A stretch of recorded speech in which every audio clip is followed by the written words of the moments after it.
Tawag na ako, kakain lang ako sa bahay. Ha, dyan lang kayo. Wait lang, pupunta tayo sa bahay. So, doon na tayo sa bahay. Anong ulam ta? Anong ulam yan? Ano yan? Kalderetang baka ang tubig daw. Kalderetang baka. Sali ka. Baka nilagyan nila nung... Pinakuluan eh. Ang ulam po namin is kalderetang Hindi nilalagay sili dyan. tao. Charot baka. Kumain. Kumain ka na. Saan si Nika? Doon, taas. Sino nagluto niya, si nanay? Jason. Ito si Jason. Gusto na mag-asawa ni Jason. Marunong na magluto. Masarap, Ira. Gaano kasarap? Sarap. Maaral siya magluto para pwede siyang pumasok na chef na cook sa restaurant, hindi para mag-asawa. So, kukuha tayo ng lalagyanan. Ayan, kain-kain ng bakla. Yan, gusto ko ito is may ano ba to? May chenilin, may bulaklak para maganda.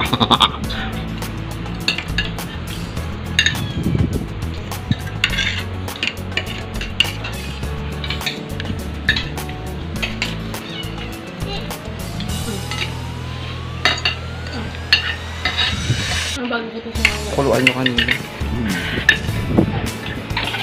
Ba?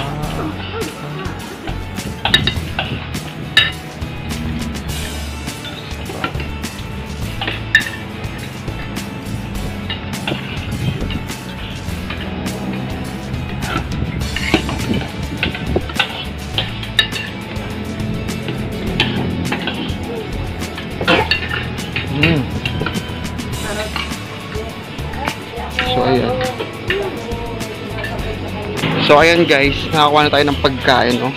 Tatawagin lang tayo dito para kumain. Ayan, papasok na tayo sa ating tindahan. Pak, buksan mo. So ganito guys, ayan ang pagkain po natin, no? Bonggang-bongga. Ito po yung pagkain ni Madam Dutay, kalderetang baka. Ganon. Ano po yun? 5 portion puti. 5 portion puti. So wait lang guys, may bibili lang. 5 portion puti. Relate din ba kayo guys pag may kakain kayo, may bibili? Ito na. So 35.15 ang sukli niya. 15 po. Ito kuya, oh. Thank you po. 35 po lahat. Hinta lang. Mali tayo ng sukli. Nagugutom na kasi tayo. Yung 5 pala 30, sa is pala isa. Okay, kain na. So ayan guys, magmumukbang tayo ng ito ang ating ulam, no? Mas meron din akong Coke, ayan, para mas masarap. So, relate din ba kayo na pagkakain tayo, may mga nabili. So, dyan lang kayo, panoorin nyo habang kumakain. So, ako na natin kakainin ito, ang parte ng baka, yung pigi. So, ito na. Kain na tayo guys. Muwa. Tara, kain po tayo. So, ito po yung, minsan lang naman po kami magbaka guys, no?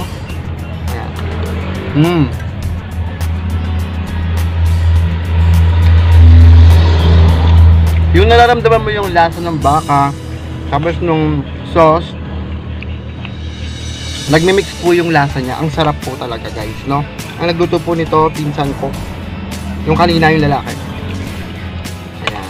So naghahalo po yung lasa, no? Ang ulam po natin for today is kalderetang baka. Ito po yung garap-garap natin, no?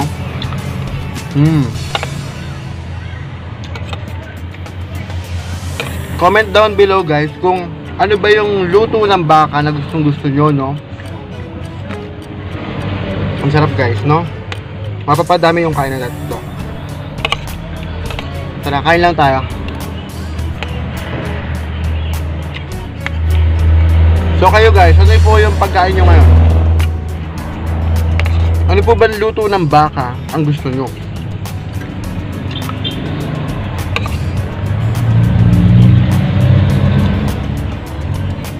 Alam nyo guys, ganito talaga sa tindahan, no? Minsan, pag kumakain ka, relate din ba kayo dito pag kumakain ka, di ba? Mga ilang subo lang, pabili po. Diba? Kaya ang daming nakaka-relate na mga tindera. Alam mo yan, yung mga tindera ng bayan dyan, no, nakaka-relate yan pag ako kumakain, may mga napili. Diba gusto mo yon? Kaya, binibilisan natin yung pagkain natin kasi maya-maya, diba? Mamaya may mga customer na. Ano ang to? Masarap po siya, guys. Kasi dito, guys. Kasi dito, guys. Tinatawag na lang po ako ng kamag-anak ko pagkakain na. Kasi nagdano naman po nagbibigay naman po ako sa kanila ng pang bili ng ulam, iba yung mga parang pang-budget lang. Paunti-unti nga lang po.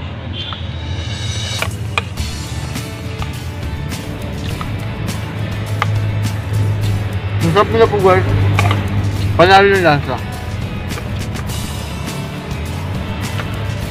And then, syempre, minsan lang naman ako mag-coke, guys. Buksan natin. 1, 2, 3, go. Tignan natin yung sounds. Oh, diba? Bongga.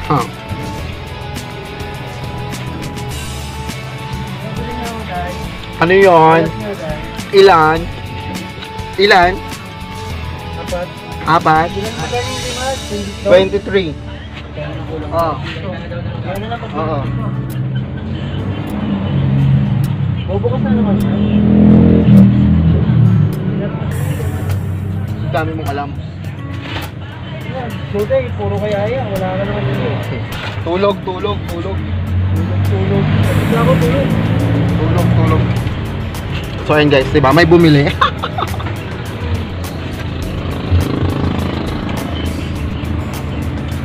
Yan, diba? Ilang subo pa lang yan. Nabilang nyo na guys yung ilang subo. So ito naman.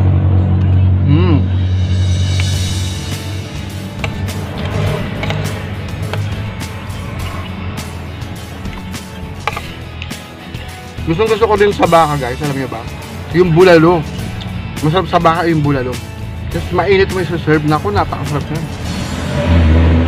Ay, hindi ko makakalimutan na pagkain. Bulalo po ang pinaka-paborito ko din talaga. Kasi nakakasarap talaga sa pakiramdam pagka kumain ka ng bulalo.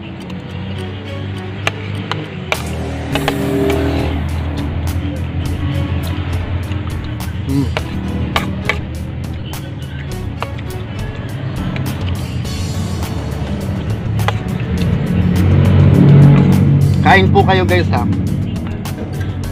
Comment lang po kayo diyan guys. So ano po ba yung paborito nyong pagkain pag nagtitinda kayo, or yung favorite yung kainin sa tindahan pag nagpapaluto kayo or nagluluto kayo guys, no? Comment lang kayo guys. Ito lang po yung ganap natin for today. As alam niyo po guys, nakakaloka yung yung vlog ko kagahapon, no. Ano yarn? Vlog na yun na. Ilan be? Magkano? Dos isa. Dos isa? Oo.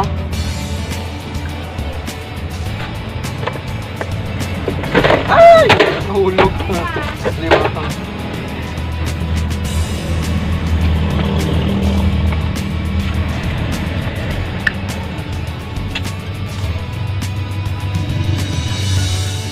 Thank you.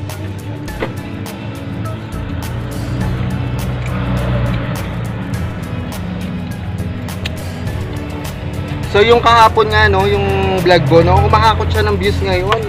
Baklang to. Kasi totoo naman kasi guys na kung yung ipon mo kung wala namang pangalan, 'di ba? I-invest mo na lang sa produkto kasi mas lalago pa 'yan. Sabi ko totoo kasi ganun din ako eh. Dati ipon ako ng ipon, wala namang patutunguhan. Ibig ko sabihin wala namang pangalan, 'di ba? Kaya natatawa ako din sa business. Tsaka real talk lang kasi talaga 'yun, 'di ba? Na ani mo yung pera mo kung di mo naman ibibili, maganda pa ibili mo ng produkto, magbo-volume pa, 'di ba? Hanggang ngayon po nadadagdagan yung views niya, nakakaloka. Nag-trend, parang hindi naman siya trending kasi guys. Mahina lang naman kasi yung views ko talaga guys, pero okay lang.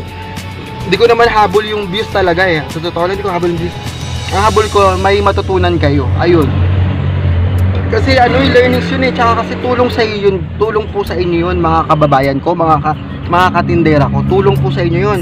Para alam nyo, yung ipon nyo na nasa tabi lang, Kasi 'di ba napansin nyo, yung pera ka nabubulok na minsan sa sobrang tagal, dapat ini-invest kahit naman na nananay ka, 'di ba, nag-iipon ka. So, mag-isip ka, kunyari magbenta ka ng mga yung mga binibili yung frozen food, o 'di ba? Kung may freezer ka, tapos gumawa ka ng yelo sa bahay nyo, no? Wag mo lang ipunin yung pera mo kasi mas volume pa yung pera mo pagka pinagnegosyo mo. Kahit wala kang tindahan, guys, ha, pwede ka mag-e-load, di ba? Pwede ka mag-e-load, yan, sa load. Yan, gawin mo yan, mag-Gcash, pwede naman mag-download na Gcash, di ba? Kung may pera ka, ha, ayun ang gawin mo. May mga ways tayo kasi alam nyo ba ang pagpapaload? Sa load nga lang pinahiram na naman ako ng 10k ng Smart, nakakaloka. Talagang ano ba to? Yung Smart sa akin is talagang compatible na sila na pahiramin ako. Kasi ang ginagawa ko nga kasi nakakapagbayad ako agad. Ayun ang maganda sa isang sari-sari store na talagang advance ka minsan magbayad. Ayun. Kasi mas makukuha mo yung nila loob ng nagpapaload sa iyo. Ayun ang isang maganda doon na. Ano sinasabi?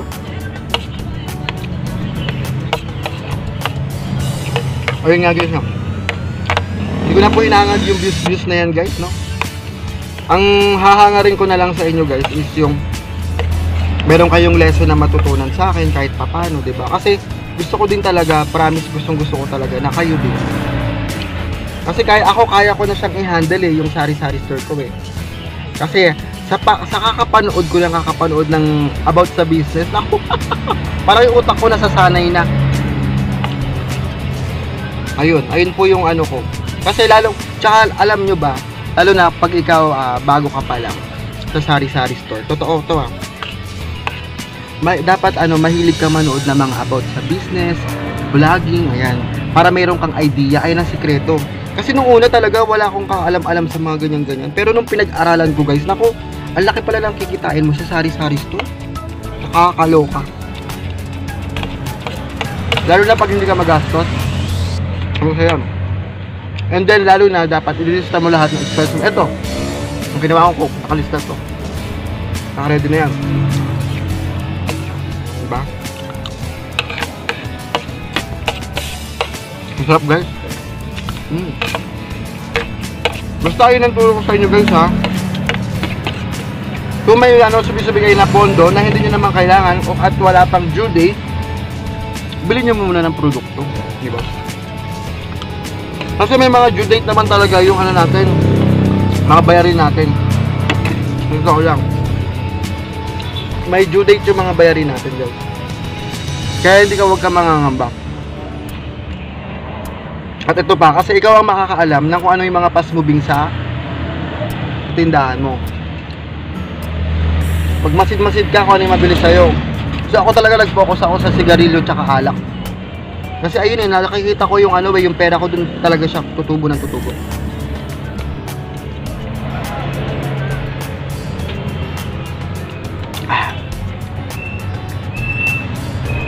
Tingnan natin, guys, baka matagal na to. 13 minutes na, guys. So maraming salamat po ha. Ito po yung ganap ko for today. Kumain lang po tayo ng kaldereta and then konting learning po about sa pera. Maraming salamat po, guys, ha. See you mamaya kung meron tayong may iba-vlog. A-upload ko na lang po, no, kung ano po yung mga toka-toka natin, no. Sige guys, bye-bye po. Thank you for watching, guys. Sinamahan nyo po ako sa pagkain ko ng baka na kaldereta. Maraming salamat. Bye-bye.